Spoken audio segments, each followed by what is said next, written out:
Today on Awesome Antiracism, we are going to look at the word justice. Today's date is Wednesday, April 21st, the day after the guilty on all three counts for Patrolman Chauvin, who mercilessly murdered George Floyd last year and launched an awareness of racism in this country, which still has not stopped the killing of Black people, young Black people, by police. In the past 2 months, two teenagers, a 16-year-old girl and a 13-year-old boy, were killed by the police, and they did not have guns. They were not shooting at the police. So let's look at the definition of justice from Merriam-Webster's Collegiate Dictionary. The first definition is the maintenance or administration of what is just, especially by the impartial adjustment of conflicting claims or the assignment of merited rewards or punishments. The quality of being just, impartial, or fair. That is the definition of justice.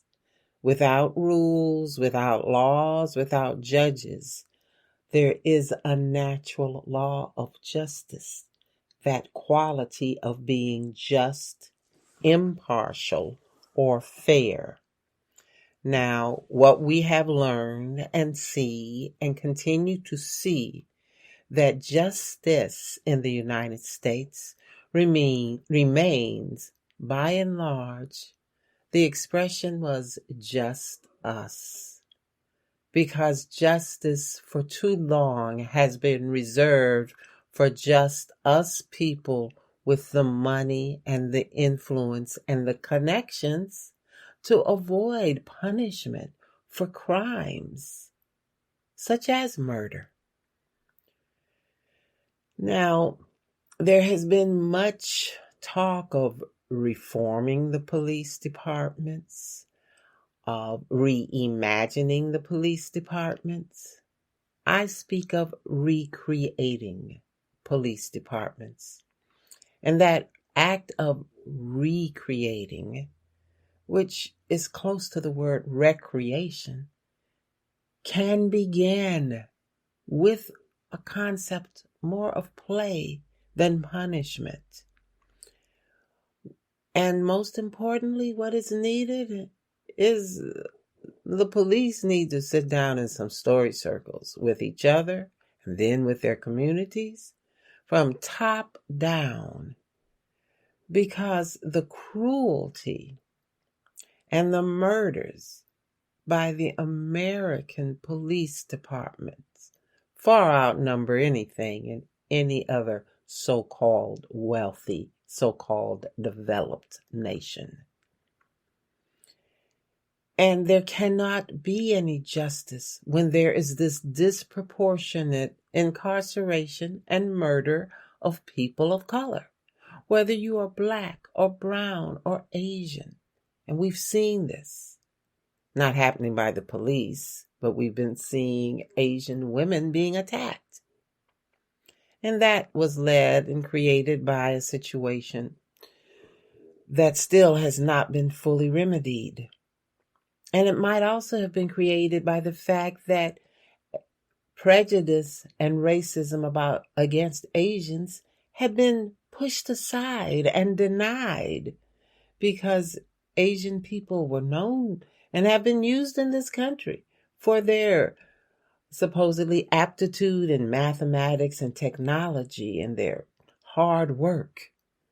But they have many tales of prejudice, racism, being denied access, and trauma. So, when we look at justice, being fair, impartial, also should be added to justice is compassionate.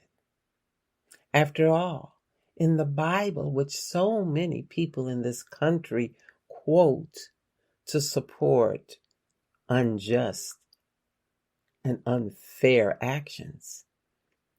In the Bible, there was a king who spoke of compassion, that is the better part of justice. To understand that no one is perfect. Everyone makes mistakes. And we ourselves can make mistakes. If we don't take control and recreate our own selves first. How do we value life? How do we value our own lives? Because if you do not value your own life, there's no way you can value someone else's life. It won't matter to you. These are the questions to look at, the discussions to have, the stories to tell. What do you think of yourself? How were you raised to think of yourself? How were you raised to think of people different from you? Whether their skin color was different, their language was different, they came from someplace different. Were you raised to see all humans as the same, or even more, all sentient beings as deserving of life and compassion and happiness? Or were you raised to think that everyone was trying to get their own best bet and everyone is out to get you and deny you your opportunities in life? That's just an example, a couple of examples of how our stories can be different, how our stories can influence us, and how our stories affect how justice is administered, seen, and defined. So, thank you for listening to today's awesome anti-racism. And the word was justice. And this is our ABCs of anti-racism. And please come back again to Vibrant Velvet Voice for ABCs of anti-racism, other topics on awesome anti-racism, and there will be stories and information about ancestral healing. And remember, you can be the first in the know by participating in Vibrant Velvet Voice. Just visit vibrantvelvetvoice.net/participate. And we will talk to you again soon. Remember to breathe deeply, smile, and be grateful.